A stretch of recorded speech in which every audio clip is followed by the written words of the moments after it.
In a few hours, Hurricane Milton is expected to make landfall on the western coast of Florida.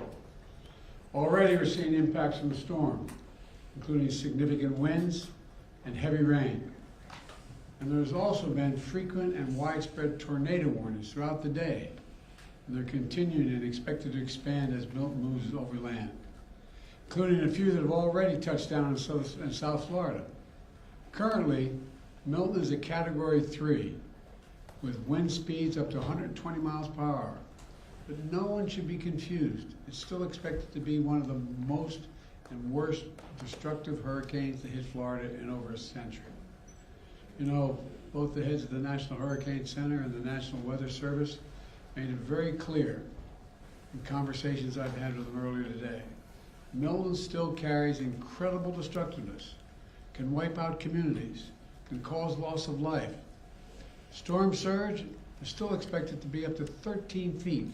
So I urge everyone in Hurricane Milton's path to listen to the local officials and follow all the safety instructions they give. At this point, evacuation is probably difficult.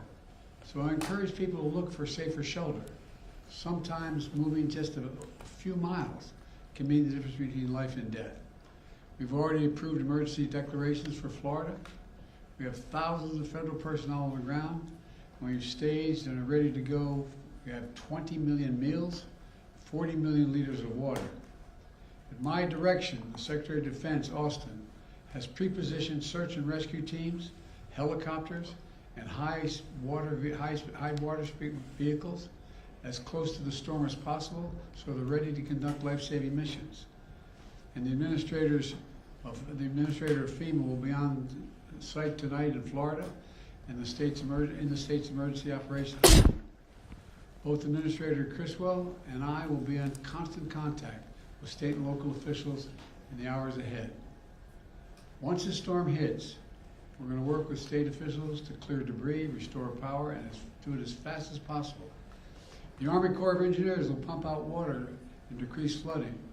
We've already directed the Department of Defense to be ready to provide active duty service members to support Florida after the storm surge, if Governor DeSantis requests the help, which I expect he might. Just like we did in North Carolina. I have surged over 1,000 U.S. Coast Guard personnel to perform search and rescue missions and reopen the Port of Tampa as soon as possible. Now, I want to reiterate a point I made clear earlier today to the folks who have been impacted by Helene. This impact, and will be now impacted by Milton. Over the last few weeks, there's been reckless and irresponsible and relentless promotion of disinformation and outright lies about what's going on. It's undermining confidence in the people in Florida and incredible rescue and recovery work that has been undertaken. Literally, there are thousands of fellow Americans who are putting their lives at stake and putting on the line to do the dangerous work that needs to be done now. And it's harmful to those who most need the help.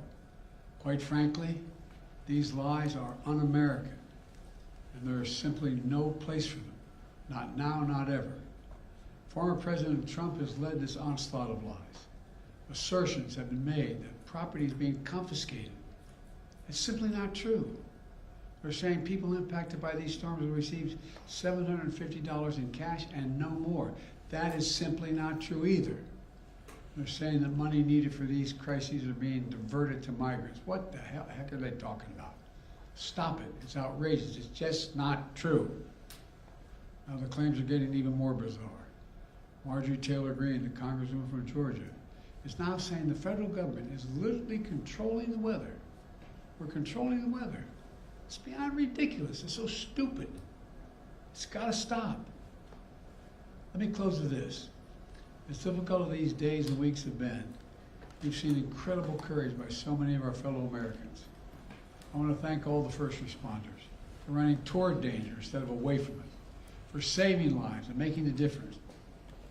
FEMA personnel risking their lives, climbing on hillsides to reach people cut off by Helene. Army National Guard flying through the gale wind force that it's amazing what they're doing. Firefighters lifting collapsed wood and metal an attempt to see if there are survivors, any survivors under the debris, risking their lives. Coast Guard teams rappelling from helicopters to rescue people and risking their own lives. There are countless friends and neighbors who have sacrificed for the greater good. Volunteers leaving their own families behind to help search for someone else's family. Fellow Americans looking out for one another. That's America at its very best. That's who we are. So my final message tonight is to the people of Florida and all the impacted states. We've got your back. We've got your back. And Kamala and I will be there for as long as it takes to rescue, recover, and rebuild. May God bless you all, and may God protect those serving in the eye of this storm on behalf of our nation. Thank you. Why do you think Trump is spreading misinformation? Why do you think Trump is spreading misinformation? To President Putin during the height of the pandemic. Do you have a comment, sir? Why do you think Trump is? Un-American. Why do you think Trump is spreading misinformation? I don't know. I simply don't know. You can speculate, but I just find it. I've used the phrase more than I've used it ever in my whole career. Un-American. It's un-American. It's not who the hell we are.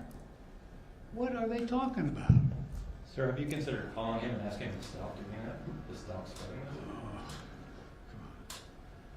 Come on. Mr. President, does Governor DeSantis need to take Vice President Harris's calls? All I can tell you is I'm talking to Governor DeSantis. He's been very gracious. He's thanked me for all we've done. He knows what we're doing, and I think that's important. Can you say that Florida has everything it needs for the storm? How was your call with Netanyahu today? We didn't talk about the storm. Thanks, everybody. Thank you.